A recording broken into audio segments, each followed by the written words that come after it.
Hello and welcome to Mirador Television.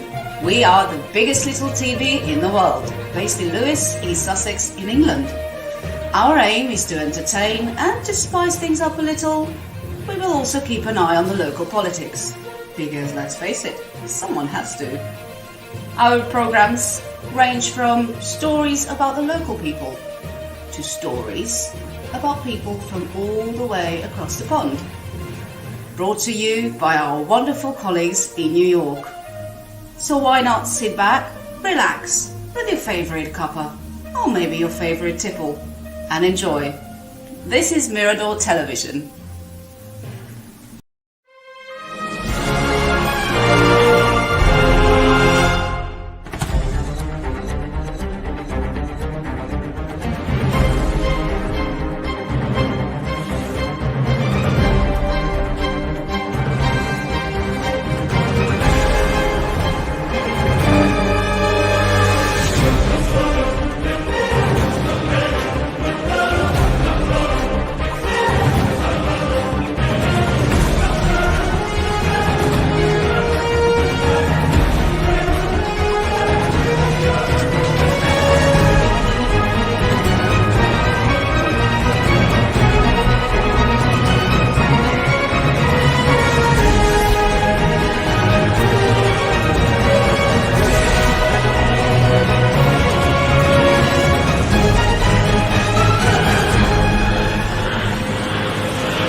Well, here we are again.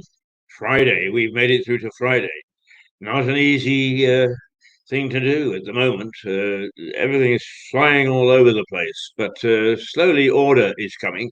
Slowly order is coming, and hopefully by the time that we really get cracking again on April the 1st, we will be in some semblance of a structure.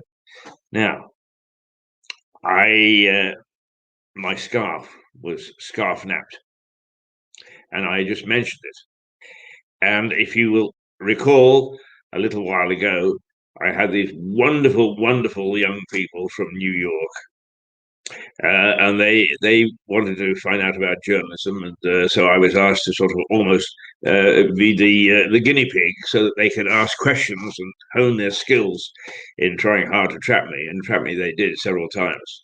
And they have continued to stay in touch through their wonderful coordinator, Terry, and who is English, by the way, and does this magnificent job across the Atlantic. How she does it, heaven only knows. But she promotes this group left, right, and centre, and gets them doing all sorts of exciting things, so that they're really leading a very fulfilling life.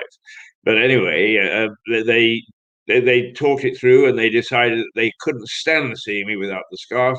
That scarf napping was a federal offence, and they have all clubbed together, and they have bought me a new scarf, and I proudly introduce it and unveil it this morning. It is quite beautiful, quite beautiful, and I feel dressed again. So thank you, Terry, and let's call her Terry and our gang. Terry and our gang. Thank you so much, and think that Mirador is still reaching out across the Atlantic and gets a response of that sort. to a scarf napping in England, and the new scarf produced from the United States. Well, the special relationship is there after all, and certainly at our level. So thank you, Terry and our gang. Absolutely wonderful. Right, the breaking news this morning is that I don't know why. Where did rumours start? But I had 2 or 3 calls from friends who know that I've had the jab, and what's it like? And so, to be quite honest with you, is I'd much rather have this jab than I would have the flu jab. It's harmless. You don't feel it. The next day, I had a wee bit of a headache, but then, as being a drinker in the past, I understood that, and I really didn't feel like sort of getting cracking. I was a bit lethargic, but other than that, absolutely no side effects at all. And here I am, 2 or 3 months on. This talk of blood clots and so on and so forth, and the fact that the EU have got into the act and so on. What a mountain out of a molehill! And it now looks as if that's going to slow down the vaccine process. And so we're going to have to wait. Some people have to wait a little bit longer for their jabs, and I suppose that I'm going to have to wait a little bit longer for my second one. But there we are. What I did get is I got a letter from the Department of Health, signed by the minister himself, saying that as of April the 30th, I didn't have to observe lockdown, or perhaps it's April the 1st. I don't know. Maybe it's a fool's joke. I didn't have to observe lockdown anymore, being in the vulnerable category. And what it says is, thank you very much for being so good and so kind. As now, let us tell you what we're not going to pay for anymore. It's typical government.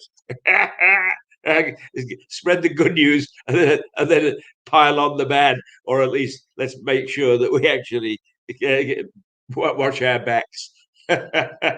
Anyway, the PM used to have the jab because all this nonsense about whether the vaccine is safe or not, engendered by politicians in various countries and various regions for their own particular reasons, is absolute rubbish. It's fine. It really is fine. And I had a bit of a stitch this morning, and I thought, oh my goodness me, I'm going to have to smile and laugh and be silly while I've got a little bit of a pain here. But the pain has now gone, and I'm feeling in top form. Yes, of course, we've all got huge financial problems and domestic problems and all sorts of things with lockdown, with the pandemic, but we are seeing some light at the end of the tunnel. And if we keep our nerve, we can make sure that we get a decent life back come the beginning of June. And how wonderful that will be to be able to go into a pub and say, hello, Joe, give me a pint. I never used to say that, but I will say it when I get back.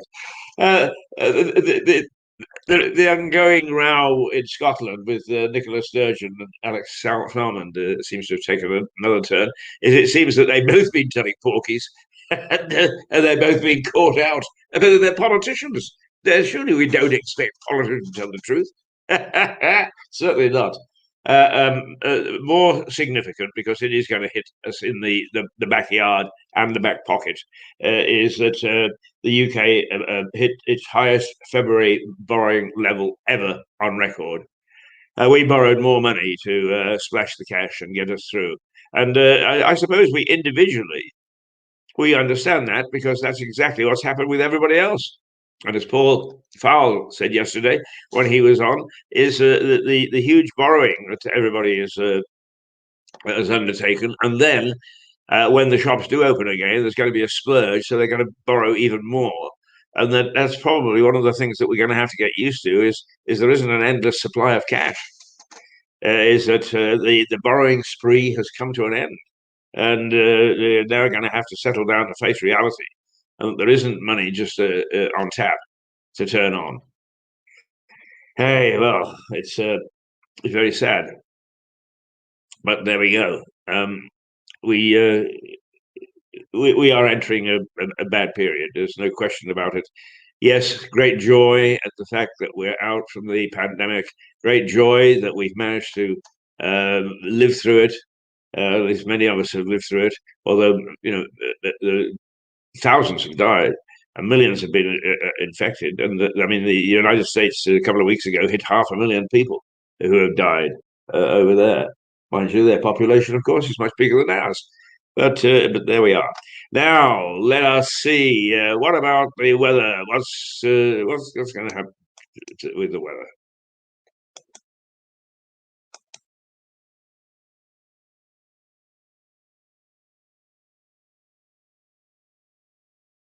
Well, nothing at this rate.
Yeah, there are two things this morning. First of all, I'm being a bit heavy-handed, which is unfortunate. But also, I think that the system is there's sort of a crackling and a bit of breakup of speech. And unfortunately, there's nothing we can do about that because that's in the hands of the phone companies and so on and so forth. So I do apologize if we're not getting a good stream this morning. I'll have to wait until the next break to see what's going on. But anyway, this is Mirador Television coming out of Lewes in East Sussex in the UK. I'm Keith Hayes, resident loudmouth, and so far they haven't got rid of me the way that they managed to get rid of Piers Morgan. No, that's not true. But he unfortunately, well, yes, he upset people, but he was paid to upset people. And the only way that sometimes we debate stuff is by upsetting people. Then they get out of their lethargy. Other than that, they just let things go until suddenly there's a crisis. Oh, and we're in trouble. So the weather today isn't that bad, but a warning because it's going to be shivery for Easter, and it could be an extended period because it's all coming down from Siberia. The Russians are exporting that to us to give us a really bad time with the weather in the next little while. It went to 0 last night. It's up to about 11, I think, today, 10 or 11. So not too bad, but it's going to get very, very cold. So do be prepared. It's very easy when I look out, my usual weather, scattered cloud, the light breeze. Yes, my tree is fairly static. The birds are flying in and out of it. Yeah, so all the things that back up what the scientists say are in place. And it's not a bad day, but it is going to get very, very, very nasty in the next few days. So weather warning, be cautious. Um, the Looking at the news behind the news, as it were, there's a story here that BA to continue work from home plan after COVID. Now, a lot of people are saying that they are going to work from home after COVID. So, in many ways, our whole life is beginning to change in that respect. One thing that worries me is the workplace. Much as you thought on a Monday morning, oh my God, I've got to go back to work, is that it was a place that we met. We met people that we worked with, and that was a changing feast. We got used to social intercourse. We got very good at it.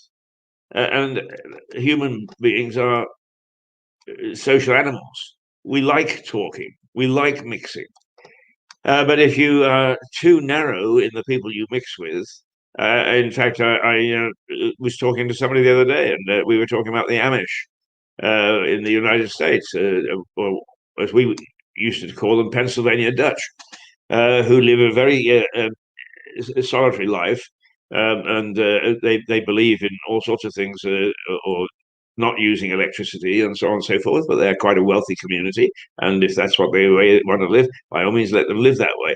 But they only mix with themselves, and that limits our ability to go out into the world and make a good assessment, so that what we do is we bring common sense and experience to the workplace. So the fact that a lot of people are going to continue to work from home, I'm not so sure is a good sign. And if it's something that we're going to have to get used to, then who knows?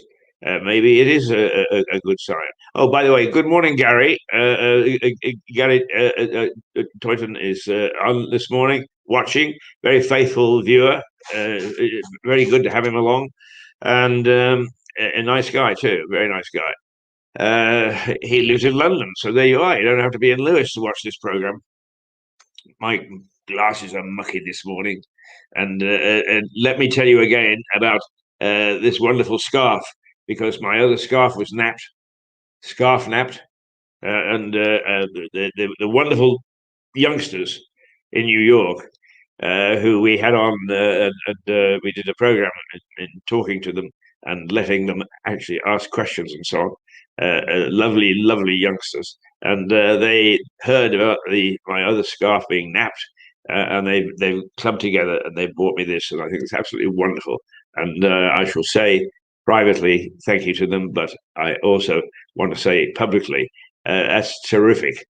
I mentioned that my scarf has been napped in the UK, and I get one back from the United States, and a beautiful scarf it is. It will be forever around my neck, and anybody tries to nap this one, and they're in trouble. Okay, it's 7:47, and I think that one or two things that might be nice to take a look at. One of the things that we started to do, and which we will, once we really get cracking again at the beginning of April, we'll resurrect, I think, because a lot of people said that they enjoyed it, and that was a program which involved real steam trains and model trains, just to show little bits of the country and little bits of the world. And here's the first one that we did. So have a little choo choo.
Here we are again, right? I love model railways, and actually, Gary, who is a key watcher, just posted a little note, said he loves the steam trains. Yeah, the age of steam is wonderful. I'd bring it back, drop of a hat, if I was in power. And actually, we discussed it the other day. Is there's now a sort of the reason that really trains had to go is because they were polluting the hell out of the atmosphere. But now there is ways of motivating, making steam trains go with steam that doesn't pollute. So who knows? Perhaps there is an opportunity, a post-COVID opportunity, to start a steam railway service, and why not? And it'd be absolutely. I'd travel it all the time. I'd miss the other stuff. It's just no romance whatsoever left in traveling by train now. And perhaps that's the trouble with our generation. Perhaps our age is that we no longer see romance in anything. Traveling by train was terribly romantic with the puff puff of the terrain, the clanking. I took my two grandsons to the Bluebell Railway. It's many years ago now because they're grown up, but when they were little, and the younger one would be about 3 or 4, I guess.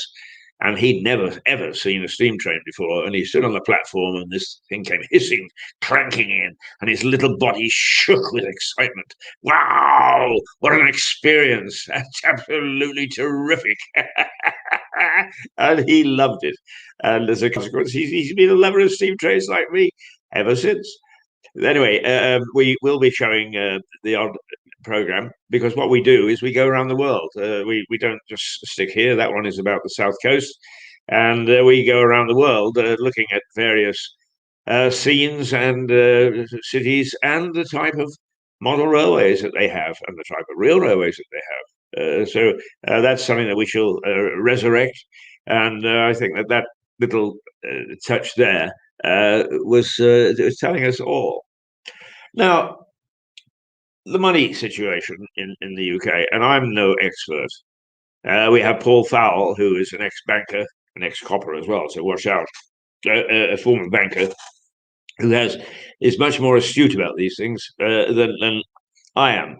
But the fact of the matter is that the more that you borrow, the more problems you create for yourself. We know that because most of us at the moment are up to our, as the Ulsterman would say, up to our oxes, up to our armpits in debt of one sort or another. Well, there are some people who aren't, and they're very lucky, but most of us are. And we always have the belief that we're going to get rid of it. And indeed, I have that belief, and because of this television station, which is my belief is that it's going to flourish and prosper. And it's not going to make me rich, but I don't need to be made rich. But it will pay its way, and it will make sure it's a good contributor to the economy of at least East Sussex, if not wider afield. But the borrowing on the government's part is eventually they have to pay it back. And people have said, "Oh yeah, well, it's our children that will." That's easy to say, isn't it? It's our children, but don't think there isn't going to be an impact almost immediately. When it's like the bills coming through the door, and the family get together. We're going to have to cut this out. We're going to have to cut that out. What is government going to cut out? I'm not even beginning to guess. But there are some things that are going to go. And I think that we better brace ourselves to the fact that we are going to be in a period of austerity once we get out of this dreadful virus crisis. Where we're going to be in austerity for a good long while. Not perhaps going to impact quite so much on me because at my age, but nonetheless, whether you're 20 or whether you're 80, you have to look at these things and decide where it is that you can personally start to cut back a bit and give yourself still a decent lifestyle. Paul said, in many ways, it's very similar to coming out of the last World War. Life changed dramatically in Britain after the Second World War. There were those who were very reluctant to accept it, but it did, and it is and now it has. And I'm sure that the impact of this is going to be exactly the same. Oh, Keith, yabba, yabba, yabba, yabba. One of the things that we do on this program, and if you actually look on our website, or if you look on Mirador Television Lewis on Facebook, you'll find Stephen Catlin did a lovely piece yesterday. He went live with it.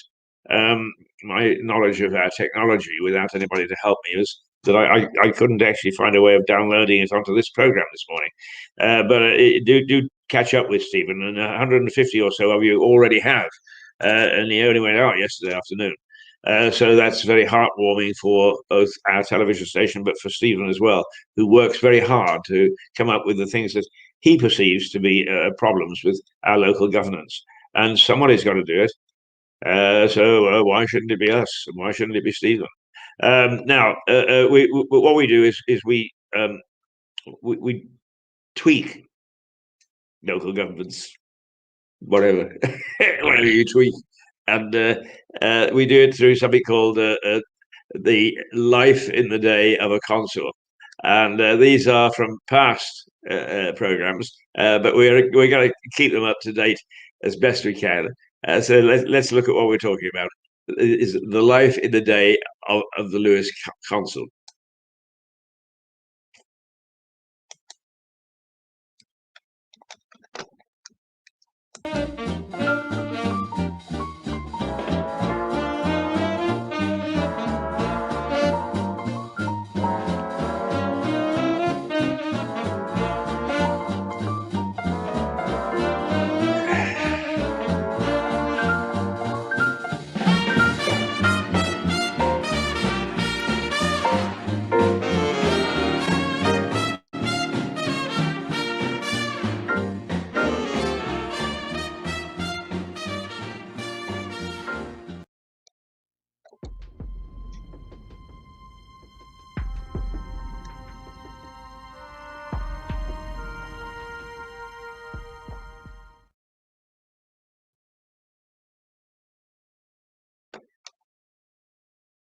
Now, that started halfway down, so we'll go through it again. It's not very long.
It's just a little bit of satire, which that was an old one, but just to give you a little taste of the sort of thing that we get up to, and will get up to in come April, because it's a good way and a nice way and a gentle way, and nobody gets hurt poking fun to the local consul. Oh, mispronunciation. Right, okay. Time, I think, for us to just take a look at those people who look after us.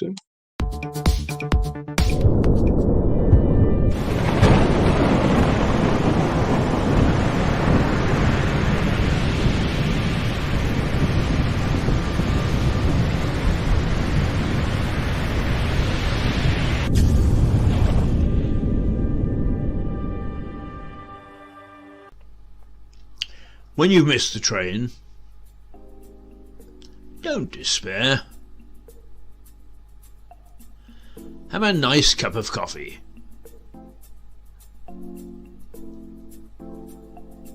and perhaps a mince pie. At the runaway on Lewis Station. After that, why worry about the next train? The runaway on Lewis Station. Relaxation beyond compare.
Well, Boris says, you'll be pleased to know, the Prime Minister says there's no change to the roadmap out of lockdown, despite UK facing a cut in vaccine supply.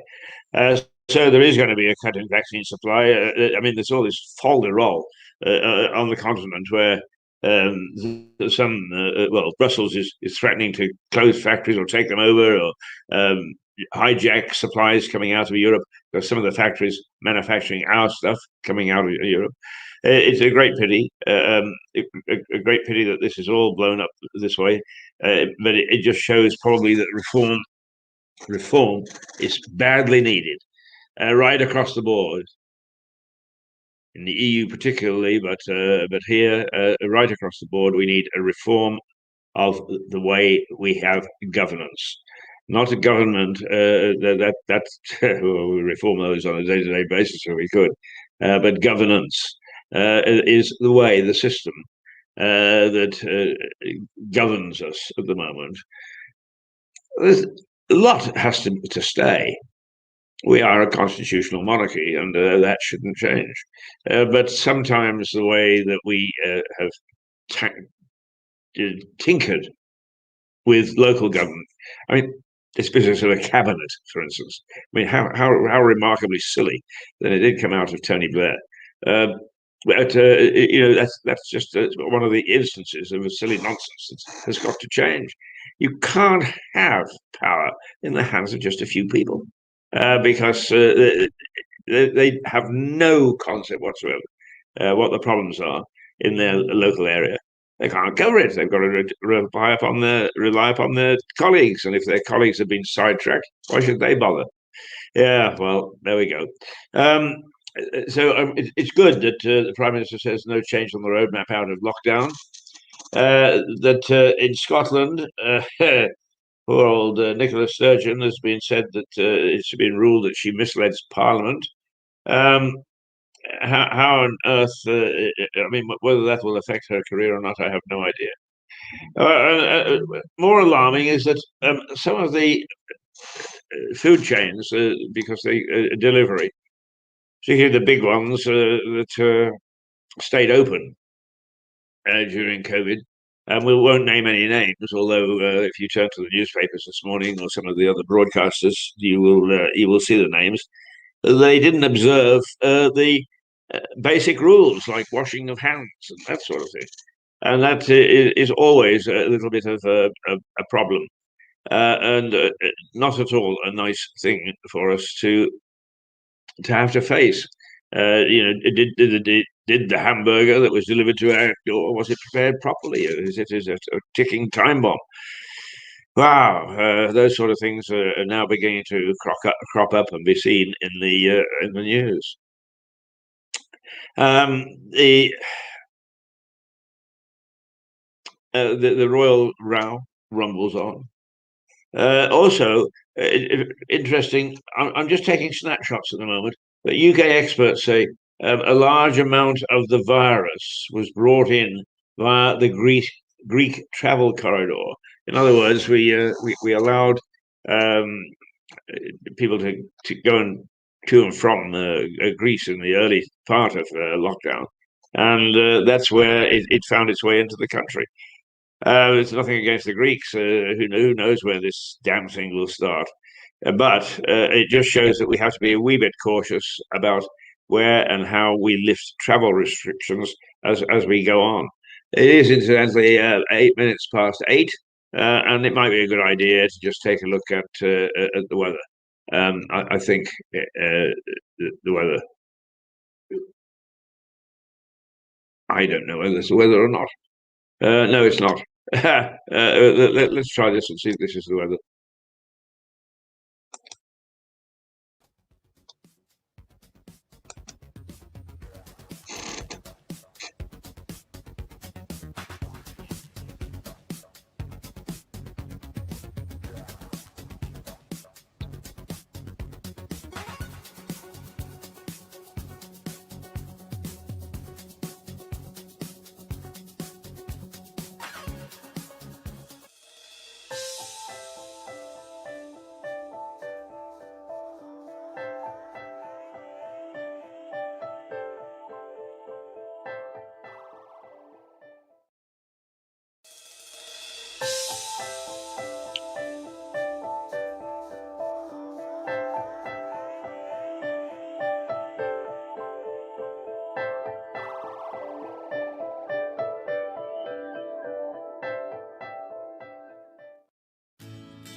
Well, there's a funny little fellow having a chuckle. In the early days of Mirador, we experimented with all sorts of things. And one of the things was that we tried to find a little snippet to play with programs to show what a bustling town Lewis is, and we discovered it again the other day. And that little chap starts off with a chuckle. So let's just have a look at that, shall we?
Well, that's our bustling town, and let's hope that by the end of the summer it's back to that sort of bustling nature. I think it's going to be different, but nonetheless, people back on the streets will make all the difference in the world. The fact that you can pop into a pub, if there are any left that are viable, it will be terrific, and that we get back to some sort of normal life. But what is normal life? It isn't going to be normal, I'm afraid, because we've changed our habits, we've changed our views. And one thing is that we are going to be on a tinderbox now when the government does anything to see whether people approve or not.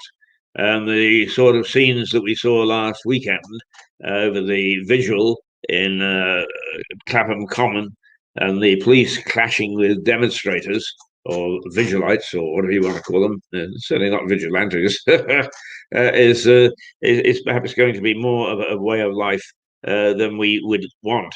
And perhaps the police are going to have to change.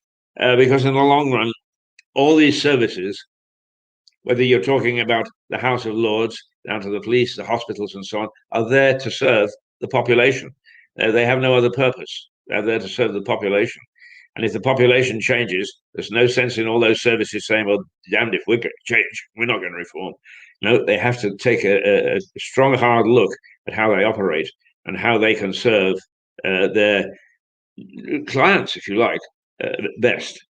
So be prepared for quite a bit of change. But also, I hope that what will happen is it will also open up debate. I hope that programs like this, and wherever Piers Morgan goes, I hope that these sort of programs will stir people to talk and to get stuck in and to see what the issues are and to give an opinion. Because if we don't, we then society is not going to benefit. There's no sense in moaning afterwards, oh, they did this or they did that, if you didn't actually make your voice heard at the time. Incidentally, I just remember that I haven't filled in my census form yet, which I will do today. If you got the census thing, which I'm sure you did, please fill it in and send it back. It's absolutely vital. The census is more than just finding out how many people we've got. It's a way of finding out how to provide for the future, how to do budgeting so that we get the right balance of schools and transport and so on. There is no sense whatsoever in building 25,000 schools if we suddenly find this going through the census going to be a slump, already is a slump, in the number of school children of the age in which to go to school. That was a bit clumsily said, but you get the drift. And what we need to do is to make sure that those census figures are used sensibly. But they can't be used sensibly if they don't have them. So yes, please fill in your census form and send it back. Right. Okay. Boy, are we on motoring this morning? 8:15. Oh, it is 8:15. And one of the other things that I noticed in the news this morning that once again, people seem to emotionally think that they can break the rules for emotional reasons. And it seems that the St. Patrick's Day crowds, fines being handed out left, right, and centre for St. Patrick's Day because people decided that they would party.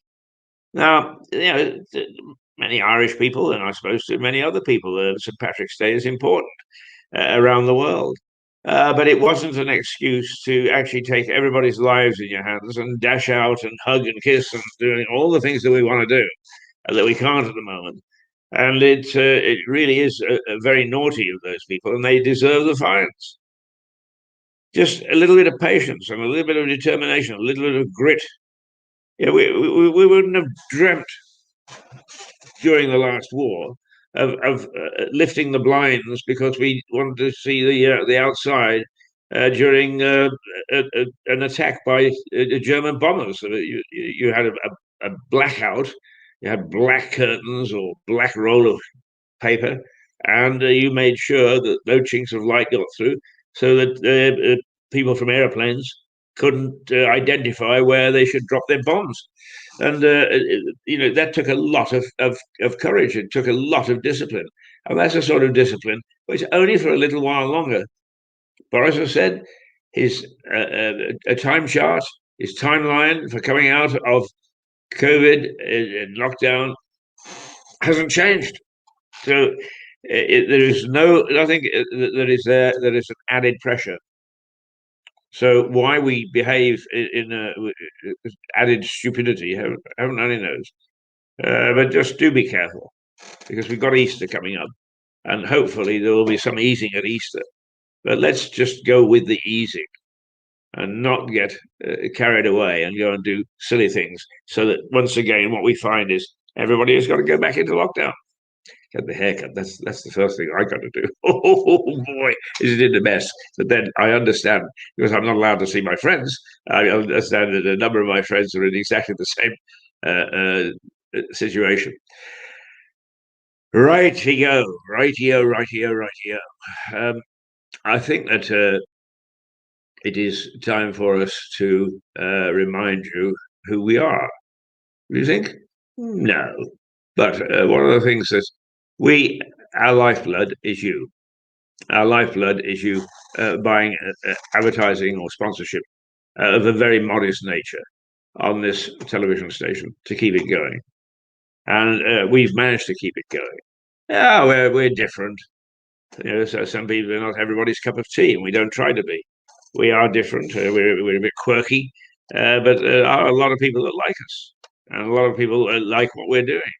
And Stephen Catlin yesterday was live yesterday afternoon, and today his viewership has gone into the hundreds. So we know we're not looking for thousands at the moment. We've got to build back to that. We've got to build this station, and we rely upon the goodwill of the community. And I hope that we've got that goodwill, and I hope that we'll get the support that something like this deserves. Okay, as I say, not perfect, but it is here, and it's here to stay. And we really need to make sure that it's going to be supported within the community, so it can offer services to the community, and particularly charities.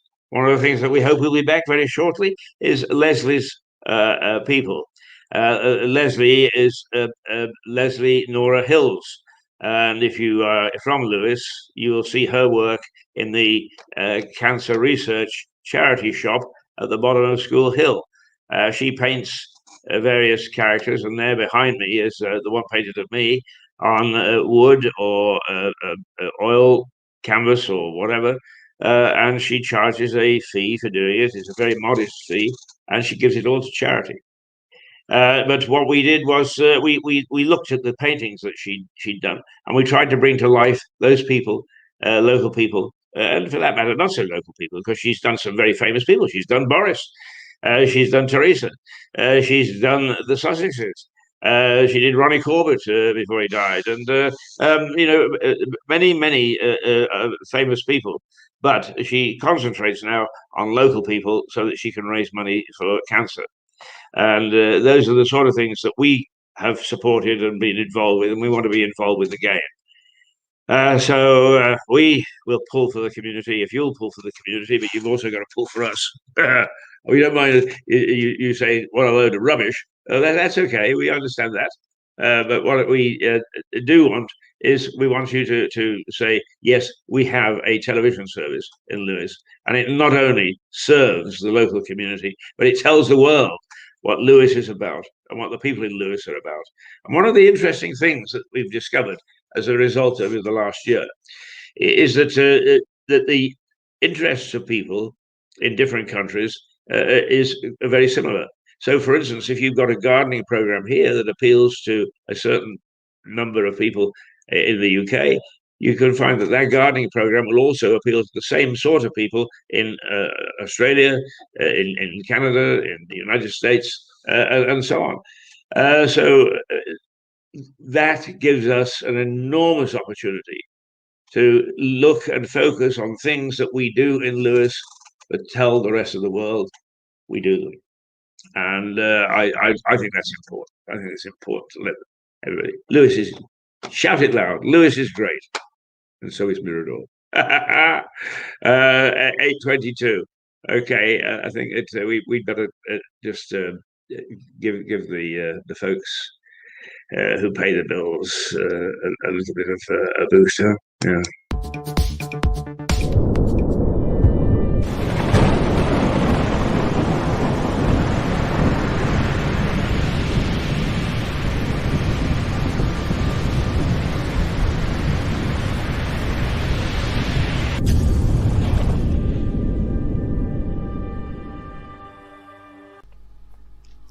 When you've missed the train, don't despair. Have a nice cup of coffee.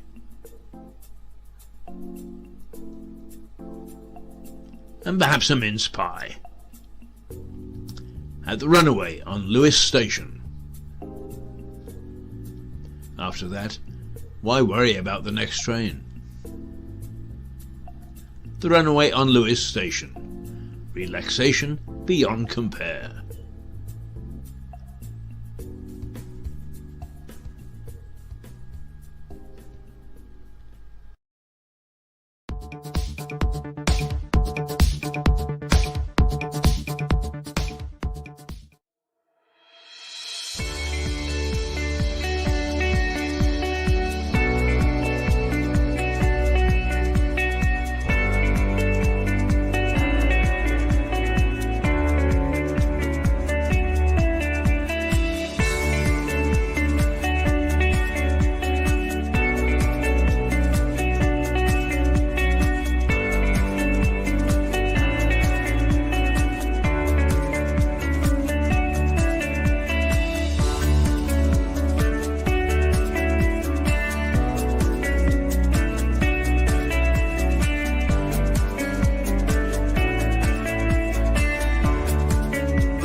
Hmm.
There he is. But it is now 27 minutes past, so we're coming to the end of this morning. break an egg. I hope that you've joined us. I hope that you've dipped in. I know that Gary, our faithful viewer, has been there. Wonderful that he is so. Oh, and it looks as if perhaps somebody has joined him. No, it's just Gary, but that's great. But he's kept up a little patter, which you can see, and I can't. He said, "I need a coffee," and he's quite right. I need a coffee. I've got a busy day because one of the things that in running a television station, apart from appearing on air, which is sort of the fun thing, is you have to do all the administrative stuff, and that's a real chore. Paul Fowle is going to join me this afternoon to try and clear the decks so we can come back full of vim and vigor on Monday morning. So that's us for a week. It's been a struggle to get through this week, and you can probably tell. You can see the strain on our faces, the slight tension in our voices, but we are getting there. We are getting there.